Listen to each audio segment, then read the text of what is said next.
कहते हैं गोरखा जब हथियार उठा लेता है दुश्मन बिना युद्ध के ही उसके आगे नतमस्तक हो जाता है। तभी तो कभी भारत के सेनाध्यक्ष रहे सैम मानेकशॉ ने कहा, यदि कोई कहता कि उसे मरने से डर नहीं लगता तो वह या तो झूठ बोल रहा है या गोरखा है। ये एक ऐसी रेजिमेंट है जिसकी बहादुरी को पूरा विश्व मानता है। गोरखा रेजिमेंट बलिदान का दूसरा नाम है। इसी रेजिमेंट के भरोसे तो अंग्रेजों ने हिटलर को टक्कर दी थी। हिटलर इस रेजिमेंट से इतना प्रभावित हुआ था कि वह इस रेजिमेंट के बदौलत पूरी दुनिया को जीतना चाहता था। देश में जब भी संकट के बादल आए तब इस रेजिमेंट को याद किया गया।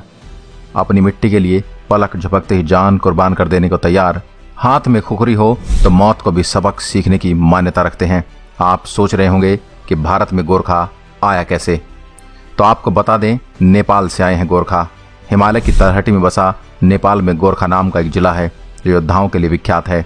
गोरखा किसी एक जाति का योद्धा नहीं बल्कि उनके पहाड़ों में रहने वाले सुनवार, गुरुंग, राय, मागर और लिंबू जातियों में भर्ती किया जाता है।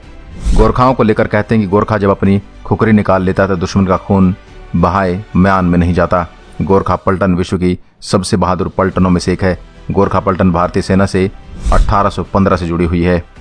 1814 से 1816 एंड्रयू नेपाल योद्धा में गोरखा सेना की लड़ाई की तरकीब और उन्हीं बहादुरी से ब्रिटिश इतने खुश हुए कि गोरखा को ब्रिटिश भारतीय सेना में जोड़ लिया गया। अगर आप ये सोच रहे होंगे कि गोरखा आर्मी भारत की सेना में है तो आप गलत हैं। नेपाली आर्मी भारतीय आर्मी की गोरखा रेजिमेंट के अलावा ब्रिटिश आर्मी का गोरखा ब्रिगेड भी अपनी बहादुरी के लिए मशहूर है।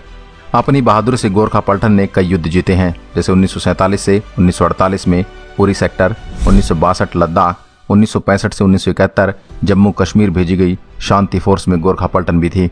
गोरखा पलटन के लिए गोरखा भाषा सीखनी पड़ती है। ब्रिटिश और भारतीय ऑफिसर्स के लिए जरूरी है ताकि उनकी ही भाषा में बात कर सकें। गोरखा पलटन के नियम अनुसार दशहरा पर्व पर भैंसों का बलिदान देने का रिवाज है और यूनिट के सबसे जवान सैनिक को यह अवसर मिलता है। इससे पहले देश के आर्मी चीफ रहे दलबीर सिंह सुहाग गोरखा राइफल में से हैं। महाराजा रणजीत सिंह ने भी अपनी सेना में स्थान दिया था गोरखाओं को। गोरखा रेजिमेंट को बहादुरी, अदम्य साहस के कारण आर्मी लड़ाकू नस्ल मानी जाती है, इसलिए गोरखा रेजिमेंट को कई सुविधाएं दी जाती हैं। गोरखा जवानों ने पाकिस्तान और चीन के खिलाफ शत्रु के सामने अपनी बहादुरी का लोहा मनवाया था।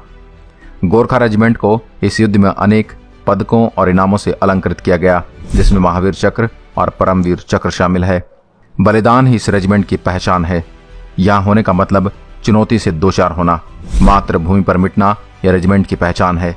धन्य है ये गोरखा, ये रेजिमेंट जो हमारे देश की रक्षा के लिए सदैव तैयार रहती है। आज के लिए बस इतना ही। दोस्तों, अगर वीडियो पसंद आए तो लाइक करिएगा और ऐसे ही वीडियो देखने के लिए हमारे पेज को फॉलो जरूर करें। धन्यवाद।